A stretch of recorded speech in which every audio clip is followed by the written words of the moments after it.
Good evening, everyone. And tonight we're going to talk about Edom and Edom's role in the destruction, not the destruction of the first Beit Hamikdash, not the first temple, right? And the question always is, why do we keep on talking about Edom, right? So one of the things that people say is like, well, Herod was an Edomian, and that's why. So you can use that to explain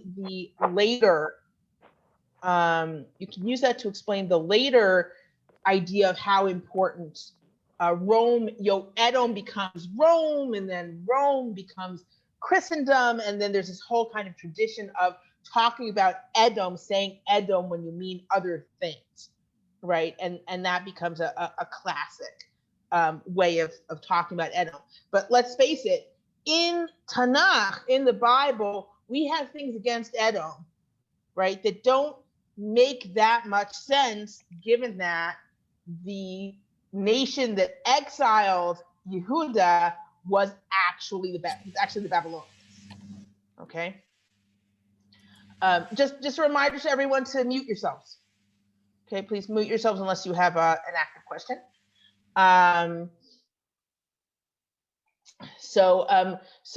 But we have these kind of diatribes against Edom.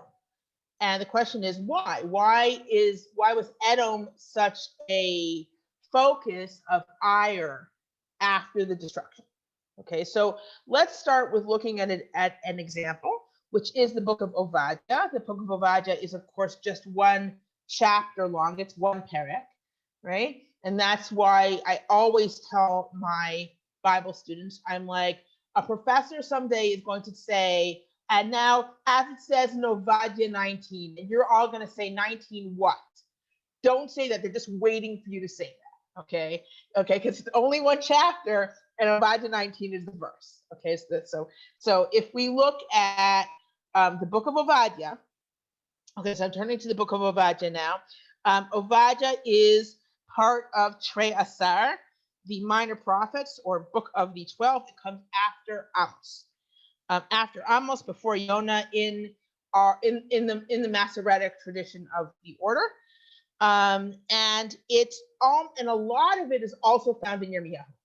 There's a copy of many of the key verses in Jeremiah, which makes it even more puzzling why it gets its own book, and yet it is a book. It was preserved in Trei Asar and clearly considered important, and the whole thing is against Edom.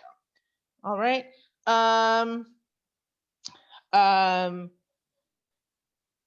It's essentially saying that Edom's going to be destroyed. Why are they going to be destroyed? I'm going to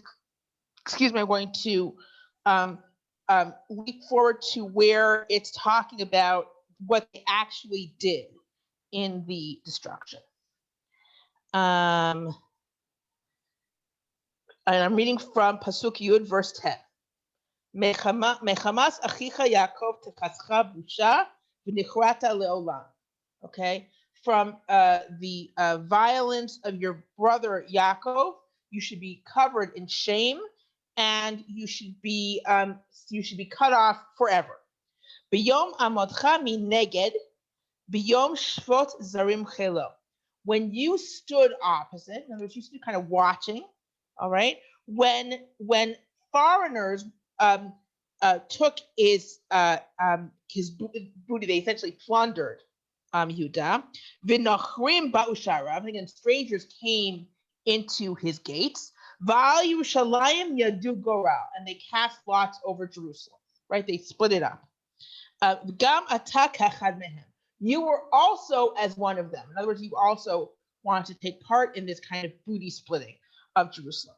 V'al tereh b'yom achicha b'yom nachro, and you should not see on the day of your brother, on the day when he was essentially disinherited or made, or you can even say exile, right? So what's the idea is there's a brother relationship between Yehuda or Israel and Edom, right? Yet you are taking part in his destruction, okay? And you're watching kind of with joy. And you should not be joyful to the children of Yehuda on the day of their destruction. V'al tagdil picha b'yom tzara. You should not, make your mouth large, like kind of talk about them, or rejoice on the day of distress. Al tava b'shar ami b'yom edam. You should not come at the gates of my people on the day of their disaster. Al tereh gam ata b'rato b'yom edo. You also should not see this evil thing happening to him on the day of his disaster. Val tishlachna b'chelo b'yom edo. You should not get some of his booty on the day of his disaster. V'al ta'amod al haperek lachrit et plita. And you should not stand on the crossroads to cut off the remnants, the people who are escaping. Okay. V'al tasker sridav b'yom tzara. And should not turn over his remnants on the day of trouble. So if we just look at these few verses, okay, and then of course the promise is ki karov yom Hashem al kol hagoyim kasher asita yesalach, like the day of the Lord is close. What you did will be done to you. Okay, so you can see a bunch of themes coming forward. So first of all, there's the idea that you are Yehuda's brother, right? You're Yisrael's brother, right? You're Yehuda's brother, and yet you are participating and you're rejoicing in destruction. Okay, that's one part of it. Another thing is that you're taking booty along with everyone else. And finally, the people who are escaping, you're standing at the crossroads and you're turning them over, which really does seem quite cruel in their time of disaster. Here are the few that managed to escape, and you are turning them over. Okay, how would that be? I'm going to turn to a map. Actually, you know what? Before we go to the turning over part, what about the history? The history of Edom and you could say and Israel, right? So the history of Edom, and particularly Yehuda, which is a very mixed history. On the one hand, at least from the Yehuda and Israel side, there's a tradition that we are brothers, right? We are all related. We have this kind of somehow closeness. At the same time, there's also a pretty good tradition of Edom being a vassal of Yehuda. Edom, for much of its history, is a vassal state of Yehuda. When Yehuda is strong, Edom is a vassal state. When Yehuda is weaker, Edom rebels. Okay, we see that in the blessing that Yaakov gives Esav, right? Esav is like, isn't there anything left for me? And Yaakov says, when your brother is low, you'll be high. You will be able to break from his yoke, right? And in fact, that is what we see. So, for example, if I look at 2 Kings Malachim Bet, it's Perek Chet Pasuk Chaf Bet, so it's chapter 8:22. Okay, and it actually starts a little bit earlier. So Vayifsha Edom, this is under Yehoram ben Yehoshaphat. So this is 848 to 841 BCE, and it says Vayifsha Edom mitachat yad Yehuda ad hayom hazeh. And Edom rebelled underneath the hand of Yehuda until today. Az tifsha livna be'et hayom. Then Livna rebelled at that time. Someone has their mic.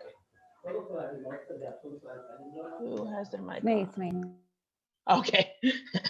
All right. So there was a long-standing vassal relationship that Edom had, right? And then they rebelled. And this is not the first time they rebelled. And also, what they would do is when Yehuda was under threat, they would try to invade. And now let me share the map. Let me share the maps. Hold on. Just a second. Okay.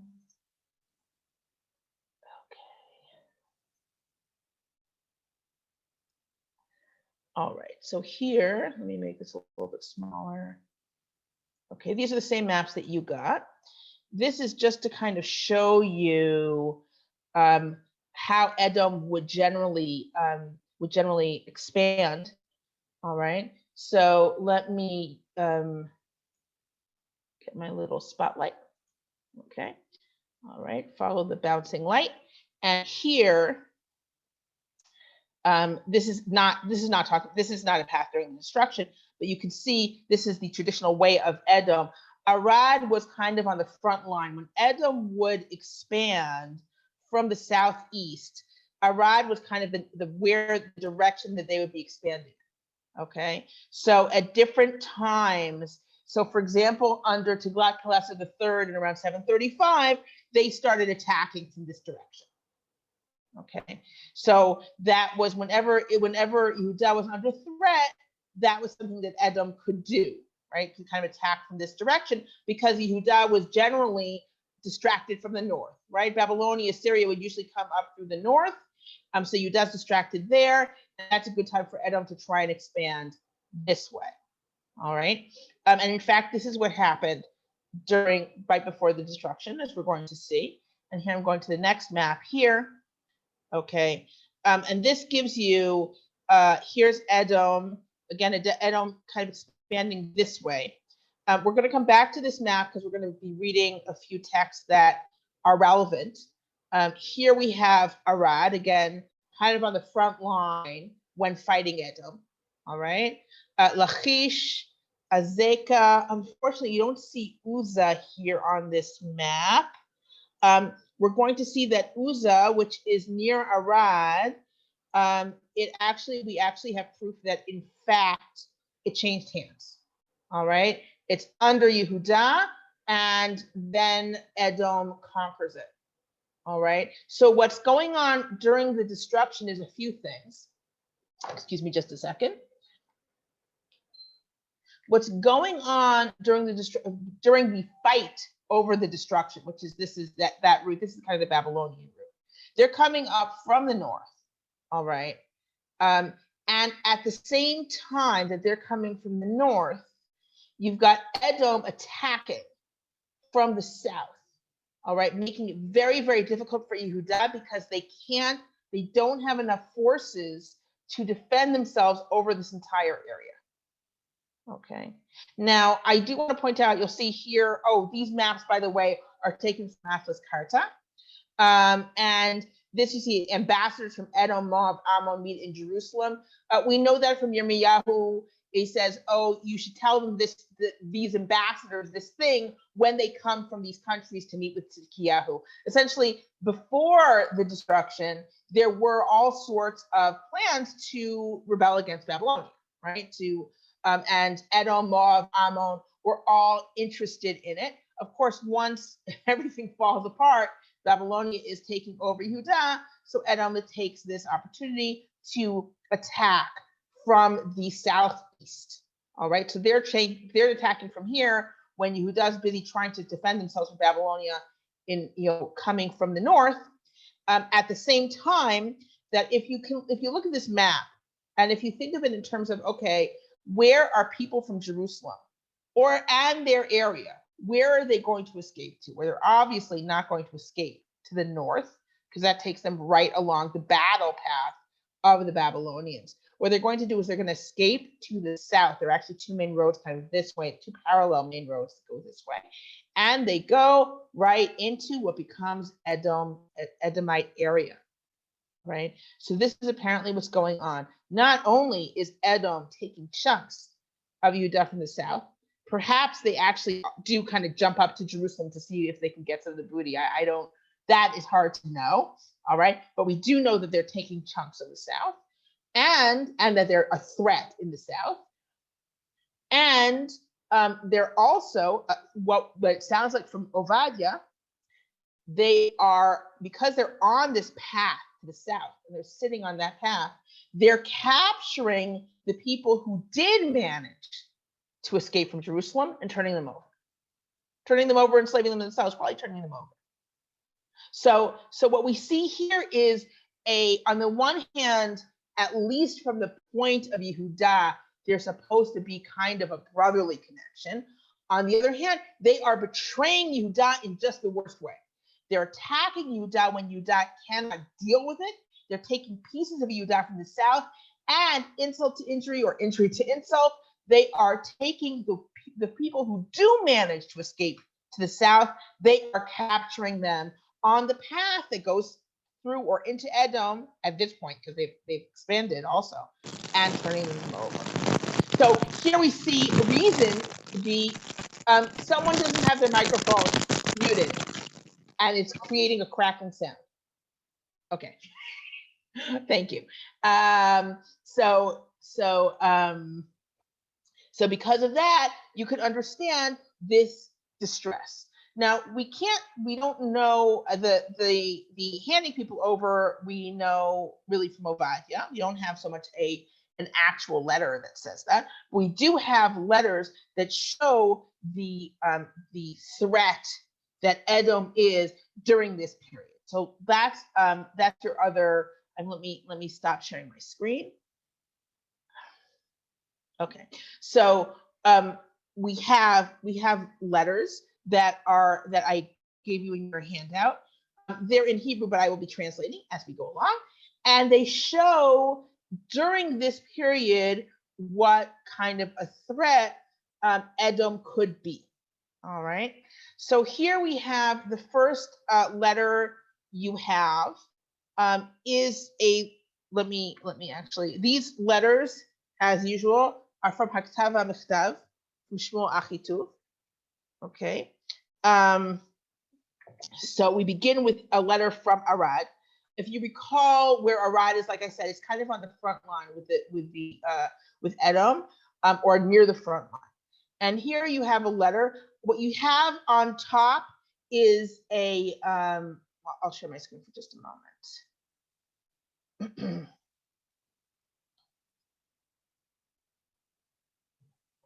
Okay, so what you have on top here is the actual ostracon. You can see it's a piece of pottery, and they were using it for letters. All right, it's double. It's double because if you were to look at the actual text, one is a photo of the ostracon, and the other one is kind of black and white, so it's easier to read. Okay, and we're looking at the back side of the ostracon. So it says, Me Arad, from Arad 50, and from Kina, Ushlachtem otam ramat Negev. Send them to like the height of the Negev, which is one of the cities that are traditionally in the area of Shimon, but is down south. You're supposed to, it becomes clear later that we're talking about 50 people. Okay, Arad, let me give you some background. So Arad is a fortress. Okay, Arad is a fortress. Like I said, it's kind of on the border, so it's a border fortress. As a border fortress, it actually has its own little temple in it, which is fascinating if you go to see it because of the way it was structured. I've said this before, I'll say it again. They found the incense altars buried. They found them. It's quite clear that this was a temple to Yud-Keh-Vav-Keh, like to the Israelite God, right? And it was, but because it's outside of Jerusalem, it was shut down under the reforms of either Chizkiyahu or Yoshiyahu. All right, and when it was shut down, it was buried. Okay, they simply buried the temple. They took the two incense altars that had been in what we would call the Kodesh Kodeshim, the Holy of Holies, and they took them and they put them on their sides and they buried them. Okay, and it's very clear that they were treated with respect. Also, because of the pasuk of the verse in Shmot in Exodus where it says you should smash, right, the altars of that are used for idol worship, and you shall not do so to the Lord your God, which you could interpret as meaning you cannot smash the altars of God, right? So they didn't smash those altars; they buried them, and it's unfortunate. From my point of view, actually, let me stop the share. It's unfortunate from my point of view that in the Israel Museum today, there used to be in the Israel Museum, they used to have a picture of how they found the incense altars, how they found them lying on their side. They actually still had the burnt incense in like the bowl because they were very carefully laid there. They used to have a photo that showed that next to where the Arad temple is in the Israel Museum.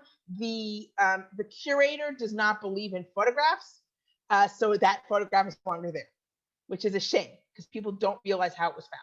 In other words, you have the incense altar standing there, and you have this like little plastic thing on top to preserve like the charcoaly incense that's inside that it was found with, which is cool, but there isn't much to indicate there, certainly not to the casual viewer, how they were found very carefully buried on their sides, which I think is fascinating. So the letters are, I always get whenever I need to get an ostrakhan with Hebrew, I know I'm going to find it here. Haktav HaMichtav. Okay, it's from Shmuel Achituv. It doesn't have the translation in English. I don't think there's a version with the translation in English, but I could be wrong. What's great about it, I've said this before, not only does it have the photograph of the actual ostrakhan or whatever, or inscription, it also has the transcription, and then it has a transcription, the vocalized transcription, so that you can read it with vocalization with Nikud, and then it has a commentary.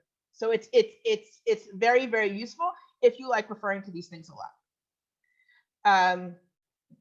Whereas the quote from not smashing the altars of God, it's from Shmot.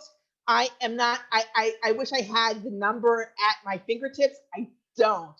I'll send it to you afterwards. You can just look up, smashing altars Exodus, and you will find it. But I'll send you the exact verse. I'm sure I hear other people are looking it up as we speak and are going to message it to everyone. I don't have it at my fingertips right now. So anyway, so Arad is a fortress. All right, it's a fortress, and so what we have is an archive of not just military, also kind of administrative letters that we managed to find there. Some of which we managed to find there. So if I go back to, this is on the first page of your handout. So someone's writing and he's saying from Arad 50 and from Kina, Ushlachtem otam Ramat Negev, something to Ramat Negev, Biyad Malkiyahu ben Kravor, in the hand of Malkiyahu, the son of Kravor, Vehiv Kidam. Note, those of you who are following the Hebrew, that he uses a vet instead of a fey. Hiv Kidam, you should place them in the hand or point them under Elisha ben Yirmiyahu, Elisha the son of Yirmiyahu, not our Yirmiyahu, right? Not Jeremiah the prophet, just another guy named Yirmiyahu. Beramat HaNegev, who's apparently some kind of officer in Ramat Negev. Pen Yikre et Ha'ir Davar, lest something happen to the city. All right, we're sending 50 people there because the city needs reinforcements. Okay, this is the Negev. Again, this is where Edom is going to be expanding to. Udvar hamelech itchem b'nafshechem. Again, we have a vet instead of a fey. And the word of the king is with you by your lives. Hine shalachti la'id b'chem hayom. I am sending it to you as witness against you or for you today. Hanashim ek Elisha. Send the men with Elisha.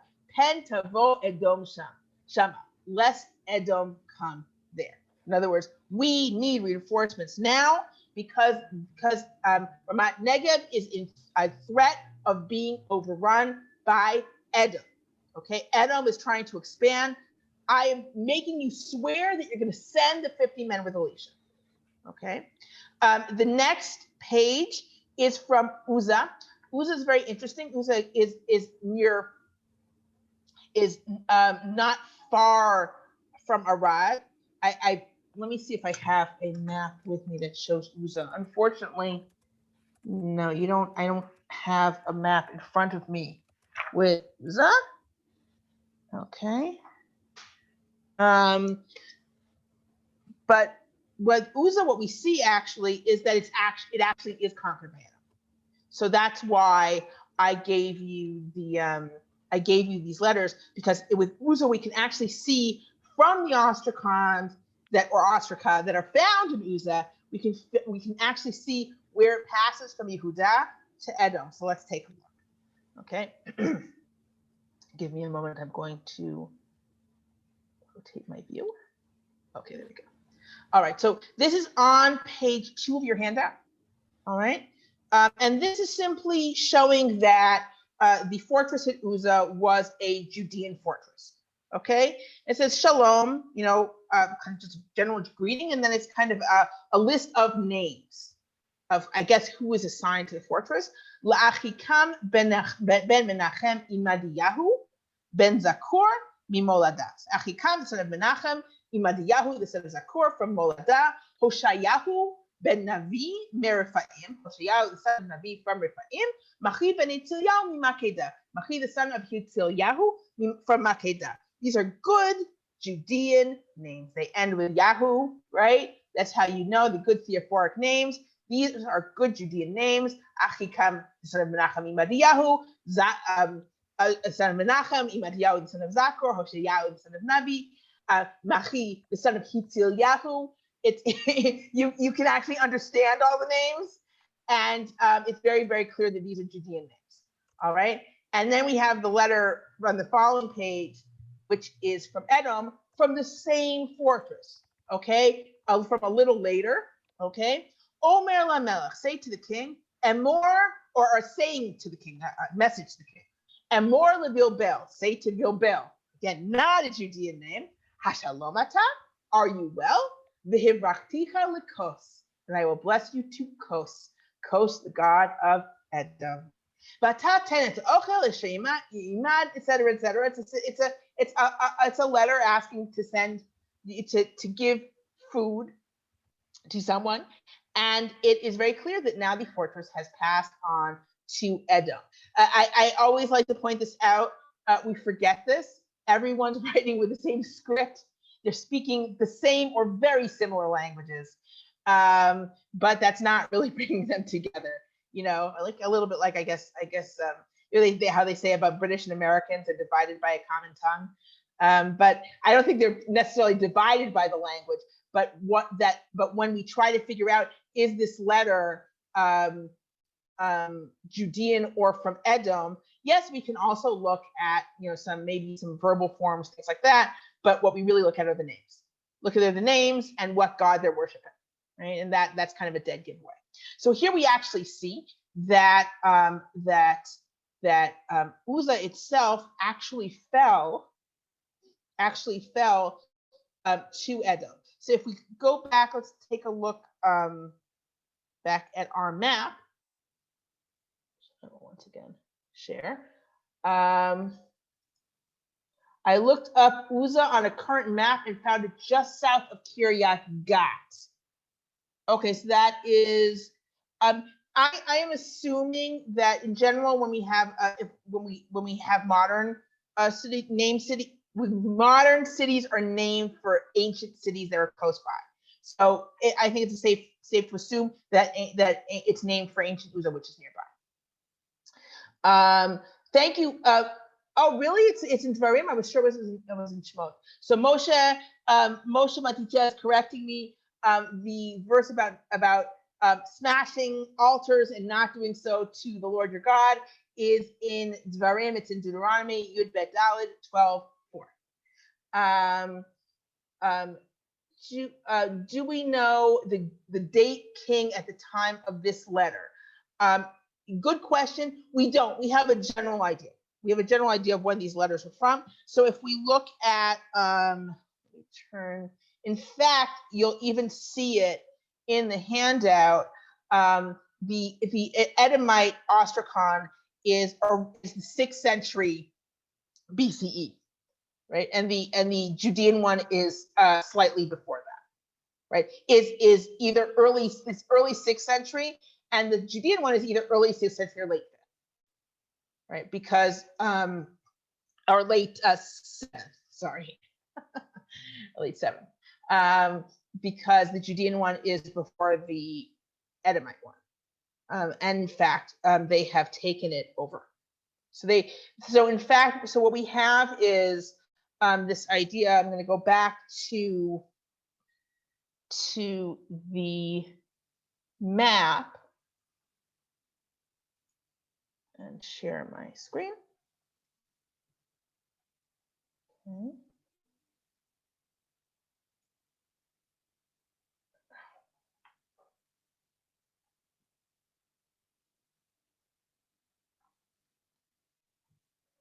Okay. All right. So again, what's happening is here down below is where Edom is taking over. Okay. Edom is coming in from here. If we say Kiryat Gat, then like up to here. So Edom is really kind of making a swath here from the east to the west. All right, and just kind of and then anyone. So they're taking over. People around are nervous. They're saying, look, you'll send people down south. And the problem is they're asking for people down south, and at the same time, you're vulnerable in the north, right? So at the time when they're being attacked in the north, Edom's taking bites out of them in the south. Then not only does Edom take over in the south, everyone who's running from Jerusalem, and they're running in this direction, is running right into Edom's hands, and Edom is turning them over, or just capturing them and using them as captives.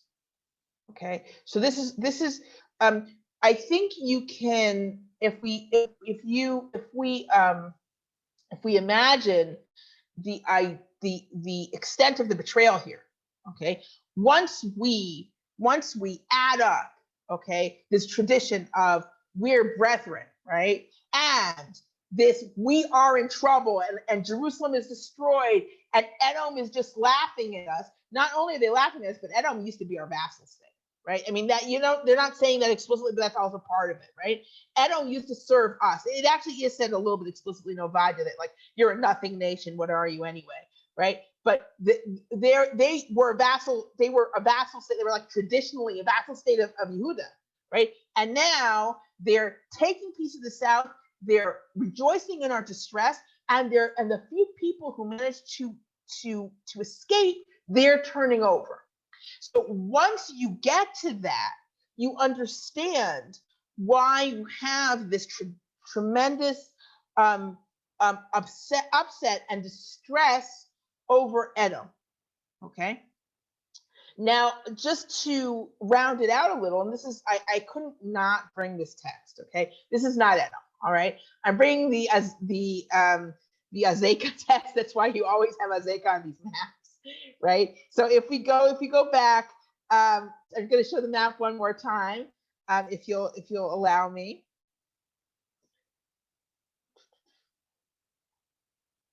Okay. Okay, so here we have the map, and if you can see,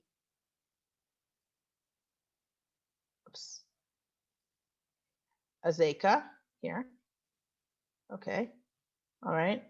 So this is from a classic letter that we're going to take from Lachish letters. Now, we've discussed Lachish as an Assyrian, conquest, but after the Assyrians conquered it, it was rebuilt as a fortress, and we have letters from Lachish. Okay. Also, in other words, also during the Judean period that followed the Assyrian conquest. So I'm going to remind you from last time, the Assyrians, when they exiled the northern kingdom, they also came down south and pretty much destroyed the Judean countryside. They conquered Lachish, and we have all those inscriptions in Sennacherib's palace of the conquest of Lachish. Otherwise, we would never, from the biblical account, we would never know that Lachish was important at all. All right. We do know, we know that, okay, they went to Lachish and then they were going to go from there to Jerusalem, but it's not given particular weight, but it's given a lot of weight in Sennacherib's palace, and gives us kind of an insight into what it was like to be conquered by Assyrians. But afterwards, again, it was rebuilt. So we have the Lachish letters, and I brought a snippet of one of the more famous ones when we're talking about the destruction. So no, here's Lachish and here's Azekah. Okay, Lachish, Azekah. All right. So let's go to the letters. Actually, I'm going to stop my share. All right, there we go. So here we are. I am now on page 4 of your handout, and I will rotate my view here.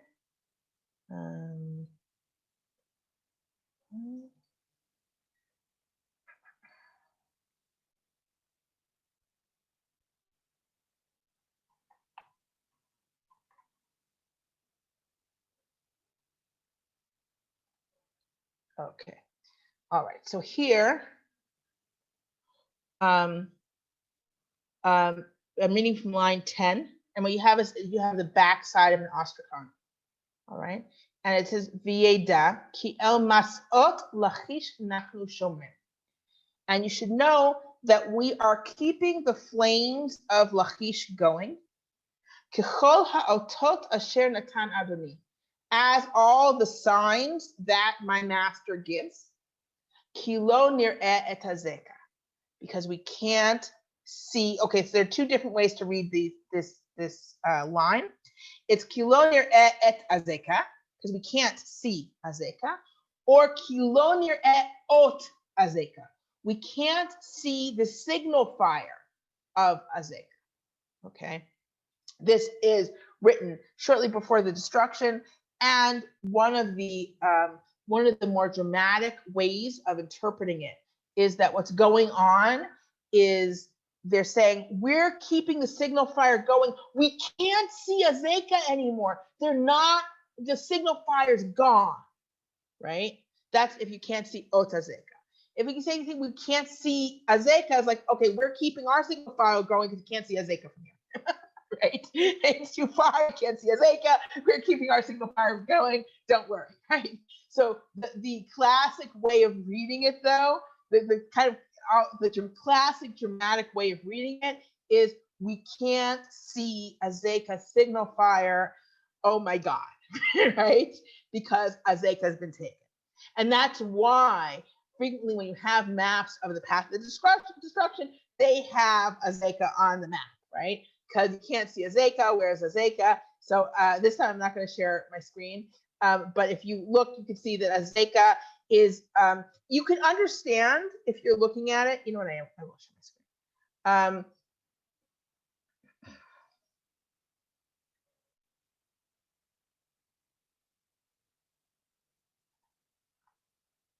Okay, so if you're okay, so if you are if you're looking at it, you can see that azeka is not like right next to Lachish. You can understand why someone would say we can't see azeka from Lachish, so you should know that we're keeping our signal fires going. It's a little bit strange. I will say, to support the more dramatic reading, it would be a strange thing to have to tell someone. If you have a fortress that you're Lachish, they should know darn well what you can and can't see from there. If this is a place where you have a signal fire, right, they should know from Lachish you can see X, Y, and Z, and that's why this is how the signal fire should go, right? So from that point of view, it makes more sense that we can't see azeka's signal fire anymore, right? Oh no. We're keeping the signal fire going, but we can't see azeka anymore. All right. And you can see how close azeka is to Jerusalem. And note that this arrow is not like etched in stone. It's very possible that they're going through here and kind of destroying places on the way and hitting Jerusalem. So while we think of the destruction as just like, okay, straight to Jerusalem, and then they put it under siege, the fact is that they start coming, right? And there's this whole ramp up of tension besides the tension that you just have during a siege, right? Which is also really crazy. Okay, so I'm just going to go over the notes, and I see there are some questions. Hold on just a second. Let me go over all the questions because I got so involved, I stopped looking. Okay. How do we know those dates, carbon dating? I think we know that usually when they date to centuries, it's partially I think by the paleography, I think usually. I think they also do carbon dating though. You're right. I think it's a mix though. The sense of betrayal seems puzzling. Was it typical to expect loyalty from a former vassal state? I don't think that the vassal state part is what made the loyalty. I think I think the tradition of Edom and knockover brothers was what made the betrayal feel particularly painful, and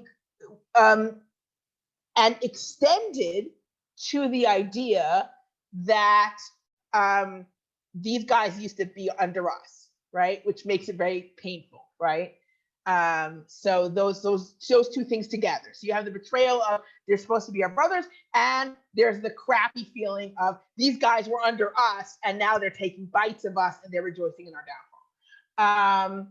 From which city is the letter that they can't see Azekah? Yes, that's from Lachish, right? This Azekah Ostrakhan is. Oh, Moshe, you missed me answering your question. Oh well. I said that I don't think the sense. I think the sense of betrayal is more from there being brothers, and the feeling of this is really and then added to that this feeling of extra crappiness that these guys who are under us are seeing our downfall. Okay. Anyway, do we know about a time when there ever really was a relationship like brothers between them? I don't think we particularly know of a time like that, except that I think there were. I mean, look, before the downfall, so they are along with Ammon and Moab, right? So there are ambassadors coming to Jerusalem to speak to Tzidkiyahu. So you can understand that there have been alliances, just because they're in the area. And remember that Ammon and Moab also have this idea of, oh yeah, we're kind of related to Ammon and Moab, not like Asa, right? Not like Edom. But we have this relationship with Ammon and Moab, right? We're not supposed to conquer Edom, right? So even though we kind of do, right? So we make the vassal states. We don't really conquer them, right? But so it's hard to say historically whether there was this kind of relationship at any point. And I don't think that we can draw a complete history of the relations between Israel and Edom throughout. I don't think they were always at odds, but I don't know. But it's very clear, at least from the point of view, it's easier, I guess, if you're on top, it's easier to say, yeah, we're brothers, right? But from the point of view of Yehuda, there is this, this idea. Okay, just a second. I'm going to get to the last. This Azekah Ostrakhan is in the possession of the National Archives and was on display at the Israel Museum 10 years ago, when a whole bunch of historically fascinating National Archive documents were put on display in an exhibition. Yes, they have a lot of these things, and they do have some great Ostrakhan display now at the Israel Museum. If you ever just want to drop by, it's in the section where they're writing, where they have the alphabet and the language. They have the great letter where the person's saying, "Let them give back my cloak. I did what I was supposed to do. Tell him to give me back my garment," right? And then there's the whole question: is this person writing on his own, or is he having some kind of low-level scribe write for him? And the idea of literacy. By the way, I was just when you start looking through these Ostraka, you kind of just start reading them, and there was this great one where this guy's complaining. He's like, "You wrote me that I can't read. I'm telling you, I never had anyone read anything to me. I can read your letters." He gets really, really insulted. So that's someone in a military post, but it's cute. So you can see these Ashika. Now, Yoel, I see you have a question. Yoel or Joel? Yeah. Do you prefer Yoel or Joel? Joel usually. English. Joel. Okay. Okay. Thanks. This is a bit tangential, but I remember something. This is years ago. They were trying to, it's all mishmash. This must be about grade 4 or 5. Something about tracing Amalek to Esav, or there was a whole thing. I don't. And then Haman, and then so Haman is easy to Haman and Amalek, sure. Yeah. We have kind of two separate tracks, right? If you're going to talk about in Jewish thought, I would say that it's much more common to see Amalek as a general evil, whereas Edom has traditionally always been people that we can point at. All right. So there's the whole Edom is Rome, which is supported both by Herod being an Edomian and kind of the entrance to Rome, and then Rome being the next destroyer, and then it very easily becomes Edom is Rome is Christendom, because of course the church is Rome, right? And then to the extent that a lot of times when I teach Ovadia, and I have some extra time because it's very short, I'll bring some Yanai poetry. Yanai poet in the under the Byzantine period in Israel, right, in the land of Israel. Very difficult time for Jews in Israel. There was, the massacre. There was the massacre in Lod. There were all sorts of it was very difficult, and he has this whole. He really goes into how horrible Edom is, and it's very clear that he's not talking about Edom. He's talking about Byzantine Christendom, and so that's always been kind of the way, the way that things have usually been kind of interpreted, especially since you're not supposed to conquer Edom, you're supposed to wipe out Amalek. So it's hard. So I'm not saying that no one mixes them, right? I'm not saying that no one mixes. Probably, but well, Yiddish they use the term bubamais as like fairy tales, basically. Like my grandmother, she was from Poland, and girls were only allowed to go to cheder for 6 months.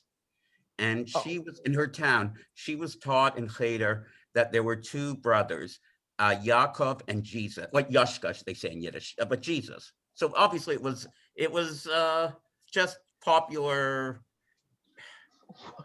Well, Pardon me? There was an art scroll machzor where you can only hear it coming. There's an art scroll machzor where they decided to add something they found in some medieval something or other, and it's got and it was for the Yom Naram. It was like Rosh Hashanah, Yom Kippur, and you know how they have all those mythical things in the name of this angel and the name of that angel, and one of the angels was named Jesus. Really? Right. So my professor Larry Schiffman said to them, "You've got Jesus now in your machzor. Maybe don't just put anything you find in the machzor." And they took it out. Right. Wow. Yeah. There's a lot of interesting stuff out there. Miriam? Yes. Miriam? Okay. Yeah. So I've got a question from Danny and a question from Cheryl. Okay, Cheryl, you go, and then Danny.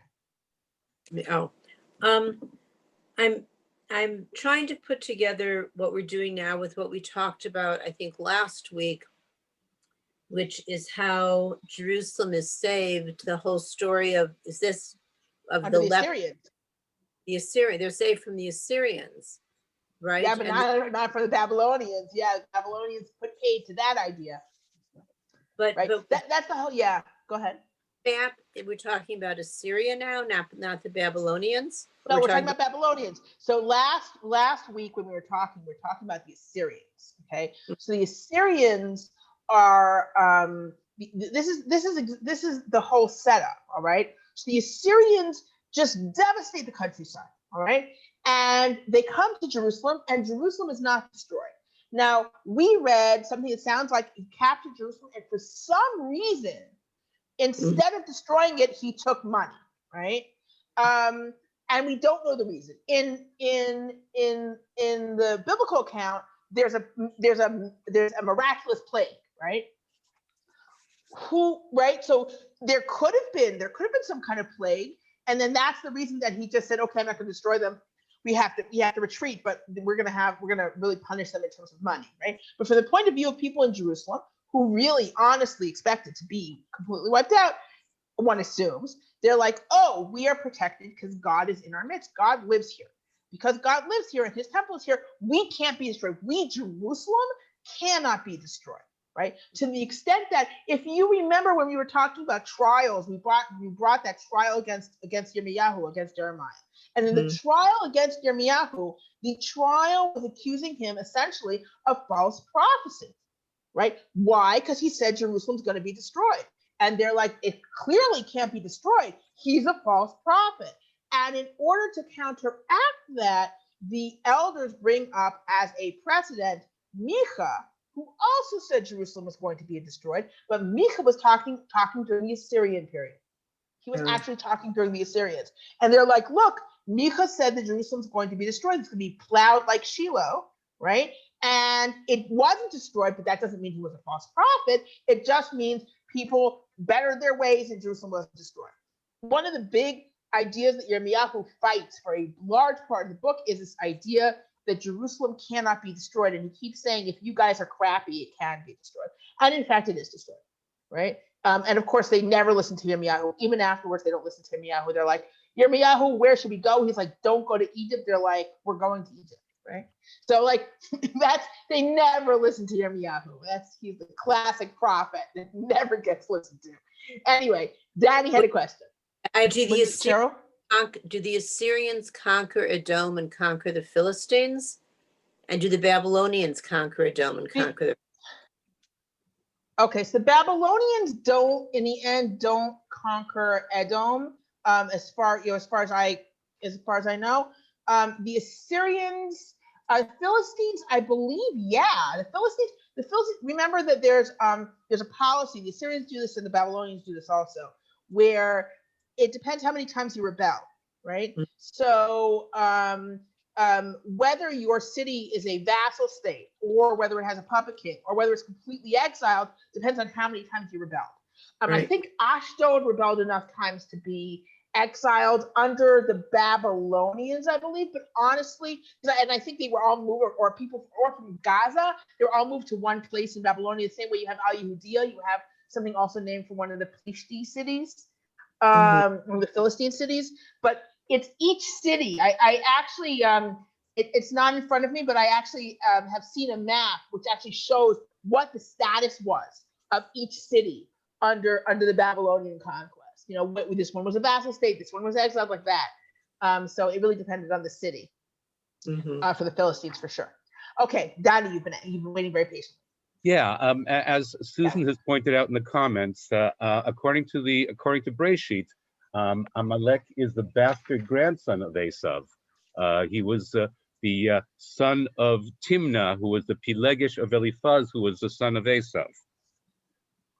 Yeah. So and you do have the connection, and it's always funny because Eliphaz in Midrash, he's the good kid, right? Yeah.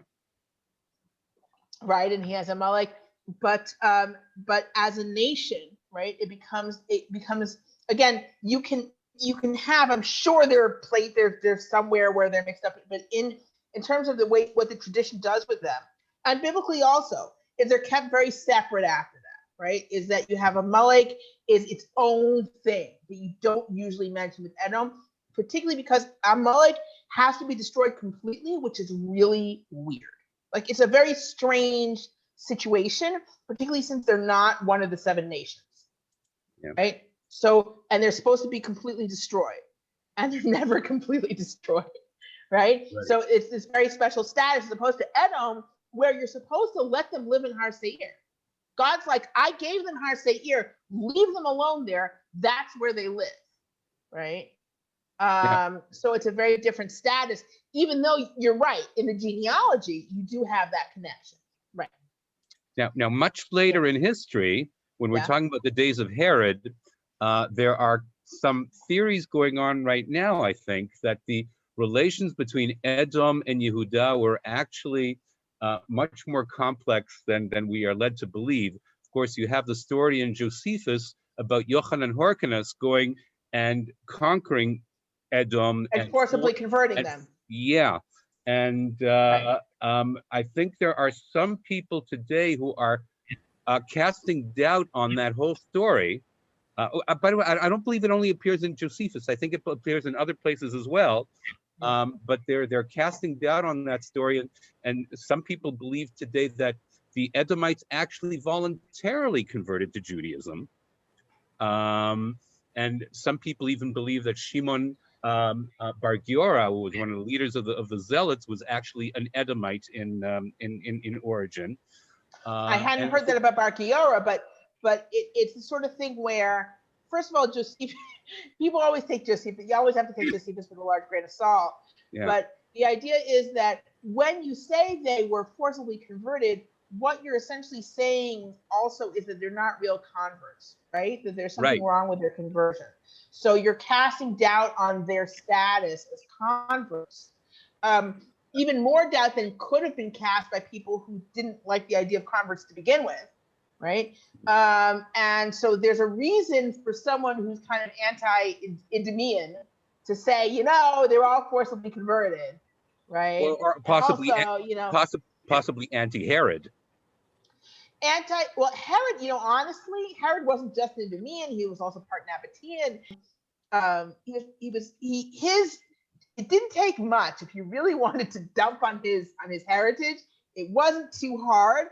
I was surprised that they always just talk about the Edomian stuff and not like the Nabatean stuff. Like, it was really like, the more you learn about where he came from, you're like, wow.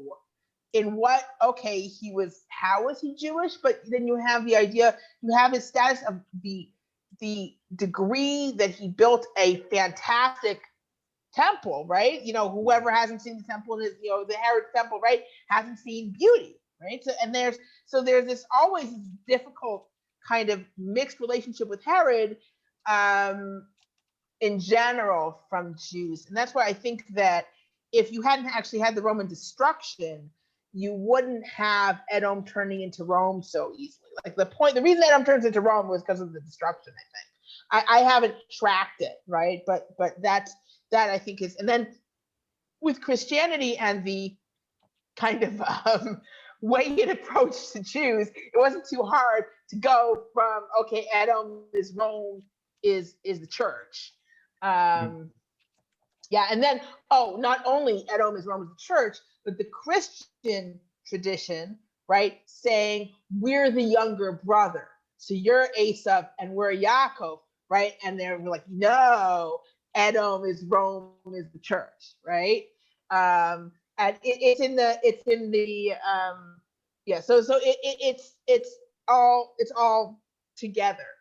But we were told, by the way, that unlike Herod's father, Antipater, who would have been, as a child, forcibly converted to Judaism, his mother, Kypros, who was an Idumean princess, voluntarily converted. And because you're Jewish, according to your mother, then technically Herod was Jewish. I don't know where they get that she was. Where did you get that she was an Idumean princess? What did she like? She was Nabatean. She was Nabatean. She was Nabatean. Yeah.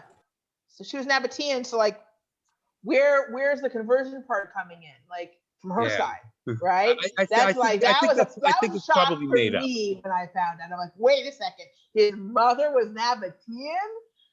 Oh, right. But yeah, I mean, it's always a question. I mean, I think it's always interesting to talk about also in terms of conversion. At what point it was kind of more universally accepted? At what point the idea of matrilineal descent was the accepted much way later? To be Jewish? Yeah, I mean, you have some very clear biblical examples where it's very clear it's not matrilineal descent, and I mean, there are mixes, right? It's a mix, but it's interesting to think about when that can't come, when that happens, and we're going to as we get closer to Purim, I will take a class to talk about the Megillah and the Persian Empire. But when we talk about mityahadim, right? So many of the nation are mityahadim. So does that mean they became Jewish? In other words, they converted, or does it mean they pretended to be Jewish? Because there are many who say that the verb form of hitpael could mean to pretend. So is it that because out of fear they converted, or out of fear they pretended to be Jewish? Reverse anusim. Yeah, reverse anusim, exactly. So they pretended to be Jewish, and then it's all going to pass on. So it isn't clear even there that we're talking about conversion, right? As opposed to Ruth, where we really are talking about a woman who is clearly adopting the people, and yet her husband had no problem marrying her, right? And there's a lot of things there where you can see from the Book of Ruth that the whole way that today family relations in Judaism are supposed to work, that's not what's going on in Ruth, right? Because the idea is that she has to marry a Goel so that her dead husband's name can kind of be carried on his portion, right? But how does that work? Let's say that was a conversion. Let's say when she went with Naomi with conversion, right? But then she wasn't Jewish before. So what does it even mean that she's going to carry her husband's name, right? What does that mean if she wasn't Jewish before? So how is she carrying her husband's name to anything? And the answer is, right? She married him, right? And the fact is, if we talk about like the halacha of like yibum and chalitza, that's not what's going on in Ruth. There are so many ways. What's going on in Ruth is different. It's reflecting a common halacha, but it's not reflecting what the halacha that we do today. I always like, I just let me finish this little tangent. Just let me finish it.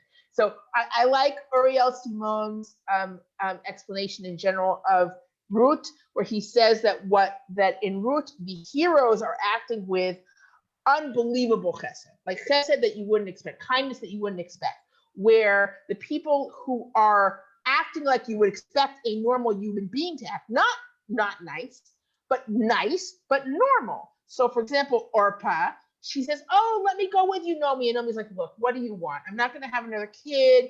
I'm not going to be able to marry you off to someone. Go home. And Orpah's like, you know what? Okay, I feel very bad. I'm going to miss you. And Orpah goes home. That's a normal thing to do. And Ruth's like, no, I will stay with you in poverty, right? I'm going to stay with you. So that's unbelievable chesed, unbelievable kindness. The same way Boaz and Ploni Almoni, right? The guy whose name we don't know. And he's like, look, I'll take the field, right? I'll pay for the field, but I can't take another wife home to my wife. Like, I've got a wife. I can't just come home and say, hey, honey, guess what I do in the market today? No, I can't do that. And that's a normal thing to answer, right? Boaz, though, is incredibly kind, and he's a distant relation, and he's like, no, I will take, this wife and her mother-in-law and make sure, that everything happens as it's supposed to happen. Because you have these people who are doing extraordinary kindness, what is impossible in the beginning of the book, which Naomi says, how can I have another kid? I'm too old. At the end is possible because it says, Ben nolad Naomi, Naomi had a son, right? That because of the incredible kindness that they did, they made something that was impossible possible. And from that, David is born, right? That's Uriel Simon, that I said. That was just a really nice. There's also another reason that. Yeah. Ploni Almoni, the part of the reason might have been that there was some kind of discrimination towards Ruth since she came from Moab, not only because he had another wife. Well, but he says, look, I've already got a wife, and I think he says he has a wife and kids. So his explanation is he has a wife. I would say, I'm a little biased. I would say it's a pretty reasonable explanation for not bringing home another wife. Admittedly, I'm not a guy. You guys are like, hey, he's pushing it. That explanation, he's just reaching. I think it's an okay explanation. It certainly the idea in the book itself, the idea that she's Moabite makes her, that she's Moabiyah, makes her an even lower class. And it makes what Boaz does by taking her on an even greater kindness. So it is absolutely true that the fact that she's from a different nation and from Moab would affect the way everyone is. She's expecting it to affect the way everyone treats her. Like she calls herself like, I'm just like she expects it to be held against her, right? And that kind of increases what Boaz is. Now you can read that into Ploni Almoni, but it's not what he says. So you can go either way. You can say, yeah, that's the real reason for Ploni Almoni turning her down, or you can just take him at his word. Yes, Cheryl? Just Ruth is a Cinderella story, and Cinderella stories repeat in English literature. But in English literature, sometimes the man is such a high status, which Boaz is, that he can really do what he wants. Except he doesn't. Naomi says to her, go and uncover his toes, right? And he's like, sweetie pie, no, that's cool. there's a closer redeemer than me. We're going to do this right. Now, Right? look, There's a closer redeemer than me. We'll check with a closer redeemer than me, and then I'll marry you. Like, it'll be what we're going to keep this on the up and up. Right? He could have done other things, and it makes it very clear. It always makes me kind of say, Nomi, what are you doing? Like that, I think is no, it's a great personally, story. when Nomi sends her in the middle of the night, she's like, oh, that's where Boaz is sleeping. Go and uncover his toes. I'm like, yeah, don't uncover his toes. Like, that's not what you should be doing. but the fact is that Boaz does not take advantage of the situation. He makes it very clear, no, I'm going to do the right thing. There's a closer redeemer than me. I'm going to give him a chance, right? And then I'm going to come up to the plate, and we're going to keep us all on the up and up, right? Okay. So yeah, I mean, he plays by the rules of the time, and he does everything on the up and up. But he can also do this because his status is so high, and he does. And according to tradition, he doesn't have any heirs. There's no one holding him. Right. So yeah, sure, absolutely. I mean, and he says to Ruth, you're doing a tremendous chesed with me, right? He says that Ruth is doing tremendous kindness with him, that she's not running after some young guy, and she's going to the relative who's the guy who she's supposed to go to, even though he's old, right? So there is this kind of kindness for kindness thing, right? On the one hand, he's sharing his wealth with her from very early on, and on the other hand, she is going after him as opposed to going after her, going off with some young man, right? And that's that he's saying, wow, what a great person you are for doing that. So absolutely, right? Yeah, it goes both ways. So I don't know how I got from Edom to, I kind of know how I got there actually, but Miriam? Yeah. Yes. We were studying Samaria. You said that with the Sumerian destruction, a lot of Jews went to Yehuda. And they Not Sumeria? No. Samaria, you mean? Sancherib, Sancherib, thank you. I don't know, like no Sumerian discussion, no Sumerian discussion. That people had found the Assyrian destruction. They could take refuge in Judah. And what I see, what you're saying now, is that with Nebuchadnezzar, there was no place to run. There was no place maybe to run from Jerusalem, but people did manage to stick around. Okay, so this is the thing. After the Assyrian exile, Jerusalem kind of expanded, and it seems the reason that Jerusalem expanded beyond its borders, and it seems that part of the reason was because people ran from Assyria, and they kind of camped out around Jerusalem. There were people who escaped from Assyria, and again, the fact that we have the books of Hosea and Amos, particularly Hosea, to me indicates that you have people coming from the north, and then settling in Yehuda. After the Judean destruction, in the countryside, there were people who stayed. There were people who seemingly managed to stay after the destruction in the countryside. All right. And then with the return to Zion, which happened not very long after the Babylonian exile, it was a fairly short exile, the Babylonian exile. They came back, and there's what they call the myth of the empty land. When you read Ezra and Nehemiah, it presents it, particularly Ezra. It presents it as if the land had no one, and everyone who is a Jew is returning from Babylonia. It's very clearly not true. You can see in the documents it's quoted that you've got people in these little towns or settlements that probably were sticking around since the Babylonian exile. Okay. Now the Shomronim, or the Samaritans, are something different, right? Because they have a different history.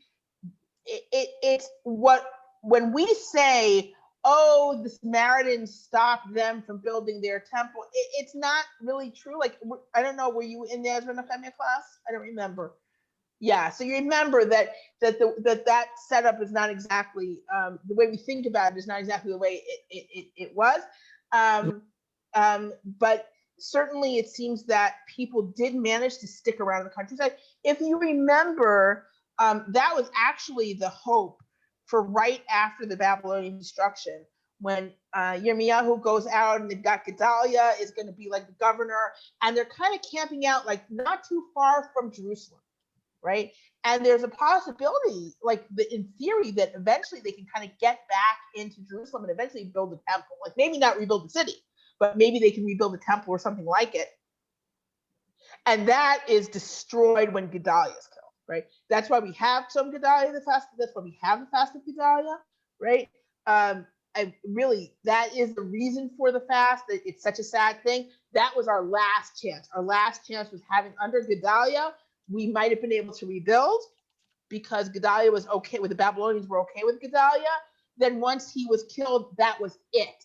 Then that group of Jerusalemites had to get gone. Okay. However, there were people in the countryside and all sorts of little settlements who apparently were able to continue on. That's what it seems like. Okay. So, so thank you, everyone. That was nice. It was nice to kind of go into some other topics since that was a pretty short class.